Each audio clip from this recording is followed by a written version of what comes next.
everybody should be treated fairly. Senator Slotkin. Yeah, I just want to say I think this is a really important vote. I appreciate the authors, the co-sponsors bringing it up. I was a co-sponsor of a very similar bill just for members of Congress in the House, banning members of Congress of all kinds, Democrats and Republicans, from trading stocks.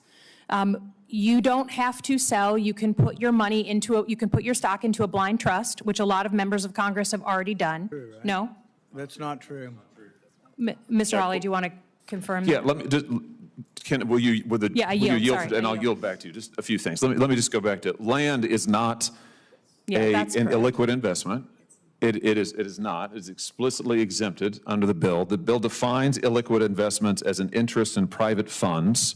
Land is not considered as such, number one. Number two, Senator Paul brought up the hypothetical that if you're someone who's running for office and the stock market tanks, as soon as you get into office, you're stuck. Well, what this bill does, because people like Senator Paul and others have asked over and over for fairness, time to comply, it says that current office holders, the terms of the bill will take effect upon the beginning of their next term. So in that hypothetical that Senator Paul just raised, that, oh, you find yourself suddenly locked into a 6-year term, you have to sell, you would not have to. You would have 6 years to comply. This is the same treatment for all office holders. Members of Congress, members of the House, it will take effect upon the beginning of their next term if they're reelected. Members of the Senate, it will take effect upon the beginning of their next term if they're reelected. The President, the Vice President, will take effect upon the beginning of their next term, and so on. So everyone is treated the same in that respect.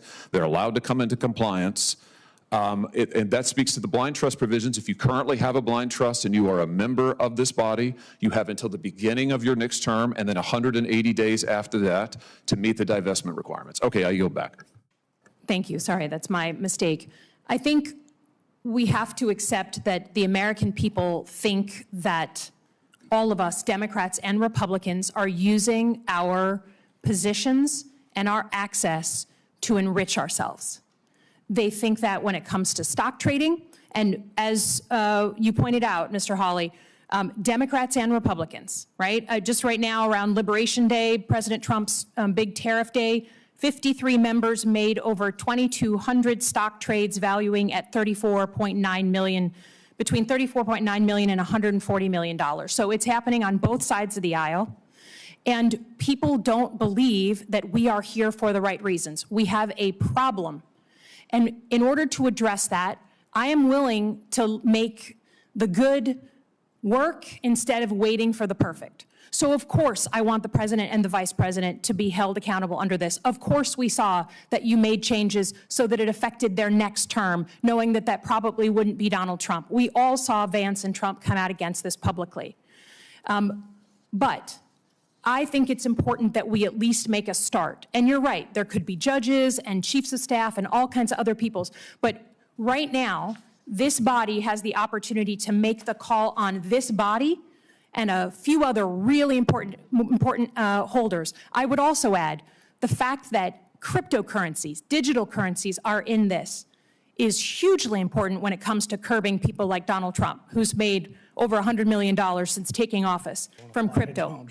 So if you don't want to vote this way, if you don't want to vote for this, don't say it's because we're protecting Donald Trump. Say it's you don't want to be held accountable in your own office. It's you don't want to have to sell your stock. And I actually respect Mr. Johnson for saying that, for saying this is why I think it's bad, because people won't be able to earn money. I think that's a legitimate reason for this. But don't say that you're going to hold out for the perfect when we have a chance to actually send a message that we understand we have a perception problem and members of Congress shouldn't be trading stocks when they're getting classified briefings.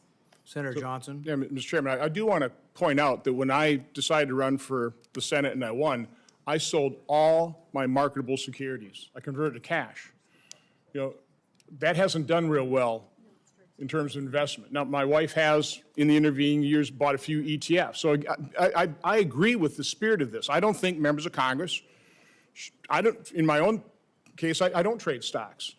But if I would, it's fully disclosed, and I don't want to impose that on the members either to discourage people from the private sector to come here and serve. Again, we have too many career politicians. We don't have enough people who have experience in the private sector. We need more. We need to encourage them, not discourage them. This piece of legislation would be hugely discouraging to people from the private sector coming here and serving. During a Senate committee discussion, Senator Elissa Slotkin voiced strong support for legislation aimed at restricting stock trading by top government officials, calling the vote an important step toward restoring public trust. Slotkin noted that she previously co-sponsored similar legislation in the House that would ban members of Congress, both Democrats and Republicans, from trading individual stocks while in office. She emphasized that lawmakers would not be required to sell their assets outright, but could instead place them into blind trusts, a step many officials have already taken. Senator Josh Hawley interjected to clarify key provisions of the bill. He explained that land is not classified as an illiquid investment under the legislation and is explicitly exempt. Hawley also addressed concerns raised about market timing, explaining that the bill allows current office holders to comply only at the start of their next term. Under the proposal, members of the House, Senate, and even the President and Vice President would not be required to divest until the beginning of their next term if re-elected.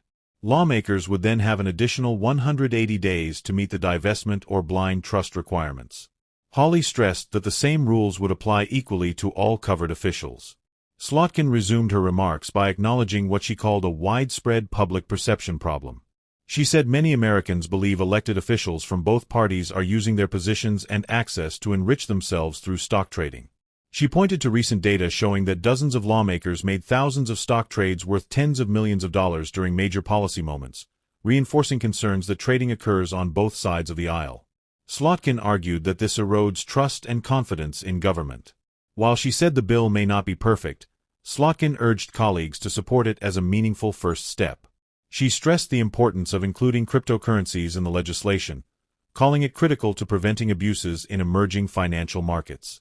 Slotkin also pushed back against opposition to the bill, saying lawmakers should be transparent about their objections rather than framing the issue as partisan. She argued that voting against the bill ultimately reflects resistance to accountability. Senator Ron Johnson responded by sharing his personal experience. He said he sold all his marketable securities when he entered the Senate, converting them to cash. Johnson said while he agrees with the spirit of the legislation, he does not trade stocks himself and believes existing disclosure rules already provide transparency. Johnson cautioned against imposing strict requirements that could discourage successful private sector professionals from entering public service. He argued that Congress already has too many career politicians and should be encouraging, not deterring, individuals with real-world business experience from serving. The debate highlighted the broader tension between ethics reform, personal financial freedom, and public trust, an issue that continues to divide lawmakers as the bill moves forward.